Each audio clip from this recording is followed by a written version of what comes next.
কোথায় যাচ্ছ? এত বড় ব্যাগ নিয়ে? কি আছে ব্যাগে?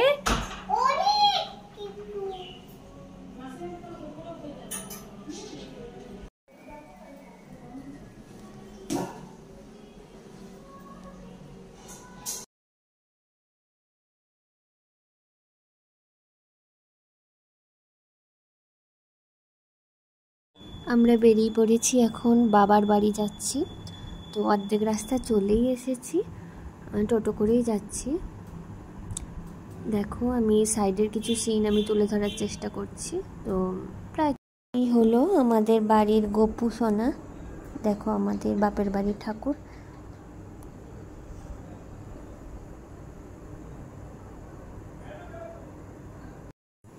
বাবার বাড়িতে এত গাছ, এলে না এখানে গাছ দেখতে দেখতেই আমার সময়গুলো পার হয়ে যায়। আমটাকে না একটু না ধরে থাকতে পারছি না, তাই একটু ধরলাম। দেখো আরও নিচে একদম পুরো মাথায় লাগবে এরকম জায়গায় আম হয়েছে।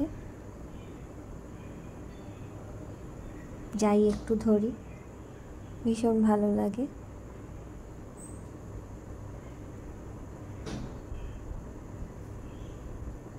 আরও উপরে আরও আছে।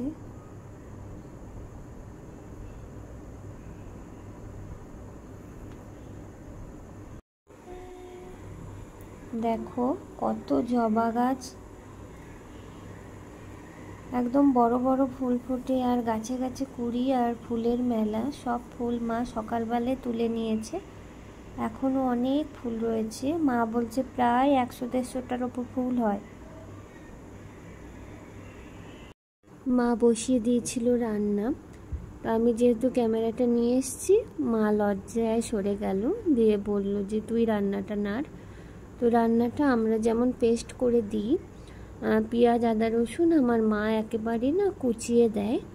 আদা পেঁয়াজ রসুন সবটা কুচোয় না, পেঁয়াজটা কুচিয়ে দেয়, আদা আর রসুনটাকে পেস্ট করে দেয়। আর আমার মা একটু তেল মশলা বেশি খেতেই ভালোবাসে, তো রান্নাটার জন্য এইবারের রান্না একটু আলাদা। আমাদের বাড়ির ওপরে রয়েছে টিন, গরমে খুবই কষ্ট হয়। তো বাবার একটু শখ ছিল একটা ছাদ করার।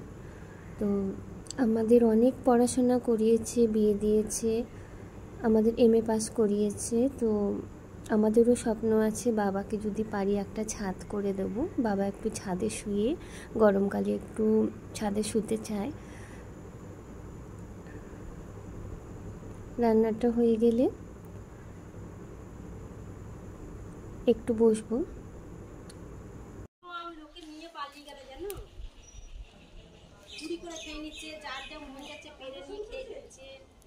সামনেখানে ছিল যে আমটাকে মা আরো 2খানা ছিল যে মামি, আমি মনে হয় পারলো বোধহয় নাকি কি জানি। এই যে গাছের ফাঁকে ফাঁকে ঢুকে আছে কত,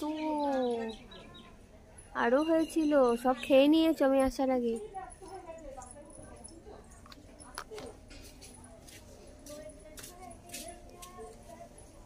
এই দেখো উপরে অনেক বড় বড় আছে।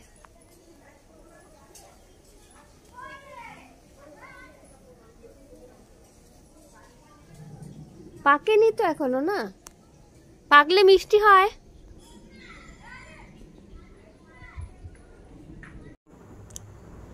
এটা হচ্ছে আখ গাছ, একটাই লাগানো হয়েছিল, তারপরে দেখো আরো বৃদ্ধি হচ্ছে অনেক, একটা থেকে দুটো এরকম ভাবে 3টে হয়েছে। কত গাছ আর শাক পাতায় তো ভর্তি আমাদের বাড়ি।